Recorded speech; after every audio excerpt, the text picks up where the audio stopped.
ருசித்த கிடாக்கறி விருந்து பச்சையம்மன் கோவிலில் கோலாகலம். 5 லட்சம் ரூபாய் நோட்டுகளால் அலங்காரத்துடன் பச்சையம்மன் பக்தர்களுக்கு அருள்பாலிப்பு. வேலூர் மாவட்டம் கீழ் அரசம்பட்டு கிராமம் வடக்கு கொள்ளைமேடு நாகநதி ஆற்றின் தென்கரையில் அருள்மிகு ஸ்ரீ பச்சையம்மன் ஆலயம் அமைந்துள்ளது. சுமார் 100 ஆண்டுகள் பழமை வாய்ந்த இந்த ஆலயம் ஆற்றின் கரையை ஒட்டி மலையடிவாரத்தில் இயற்கை எழில் கொஞ்சும் சூழலில் அமைந்துள்ளது. இந்த ஆலயத்தில் எழுந்தருளி உள்ள ஸ்ரீ பச்சையம்மன் இந்த பகுதியில் உள்ள பலதரப்பட்ட மக்களுக்கு குலதெய்வமாகும்.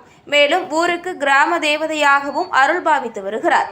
ஒவ்வொரு வருடமும் ஆடி மாதம் மற்றும் ஆவணி மாதங்களில் அம்மனுக்கு ஆடு கோழி பலியிட்டு பொங்கல் இட்டு அம்மனை வழிபடுவது பக்தர்களின் வழக்கம்.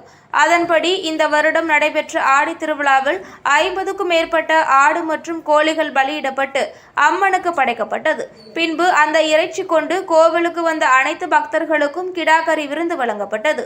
இதில் 10,000க்கும் மேற்பட்ட பக்தர்கள் நீண்ட வரிசையில் நின்று விருந்தினை ரசித்து உண்டனர். இதேபோல் 5 லட்சம் ரூபாய் நோட்டுகளை கொண்டு செய்யப்பட்ட சிறப்பு அலங்காரத்துடன் அம்மன் மக்களுக்கு அருள் பாலித்தார்.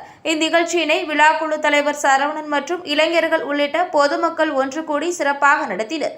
கறி விருந்தினை ருசிக்கக்கூடிய கூட்டத்தால் அப்பகுதியில் பலத்த போலீஸ் பாதுகாப்பு போடப்பட்டிருந்தது.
வேலூர் மாவட்டம் கனியம்பாடி ஒன்றியம் கீழரசம்பட்டு கிராமத்தில் எழுந்துள்ள ஸ்ரீ பச்சையம்மன் திருவிழாவை ஒட்டி சிறப்பாக நடைபெற்றுக் கொண்டிருக்கின்ற இந்த விழாவில் நாங்கள் தொடர்ந்து 68 ஆண்டு காலமாக இந்த விழாவை நடத்தி கொண்டிருக்கிறோம்.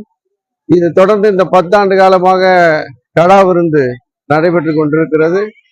பக்த கோடிகள் அனைவரும் வந்து அம்மன் அருள் பெறுமாறு அன்போடு கேட்டுக்கொள்கிறோம். மக்கள் வந்து பாத்தீங்கன்னா ஒரு 25,000 to 30,000 பேர் கலந்துப்பாங்க. 10,000 பேர் இந்த விருந்துல கலந்துப்பாங்க. எத்தனை ஆடுகள் பெற வெட்டி இருக்கீங்க? 50 ஆடு கிட்டத்தட்ட வெட்டி. மொத்தம் 45 ஆடு வந்து நம்ம கடா விருந்துக்காக அரேஞ்ச் பண்ணி. ஆமா. அம்மனுடைய சிறப்பு பாத்தீங்கன்னா வருஷம் பக்தர்களுடைய கூட்டம் அதிகமாயிட்டே இருக்கு. என்ன வேண்டுதல் வைக்கிறாங்களோ அந்த வேண்டுதல் உடனடியா நிறைவேறதுனால ரொம்ப சிறப்பான முறையில இருக்குது. குழந்தை இல்லாதவங்க இந்த விசேஷத்துல வந்து அந்த ரத்த சாதம் கொடுப்பாங்க. அதை சாப்பிட்டு போனா அவங்களுக்கு குழந்தை பாக்கியம் ஏற்படுத்துன்றதுக்காக மக்கள் கூட்டம் அதிகமா வருது.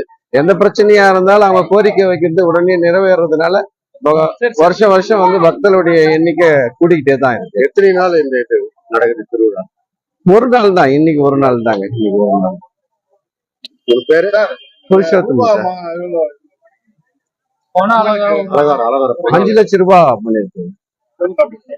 அந்த அலங்காரம் வந்து அம்மனுடைய மூல சன்னதியில வந்து பாத்தீங்கன்னா ஒரு 5 லட்சம் ரூபாய் அளவுல வந்து அம்மன் அலங்காரம் செஞ்சிருக்கோம் ரூபாய் நோட்டால. உங்க பேரு? என் பேர் புருஷோத்தமன்.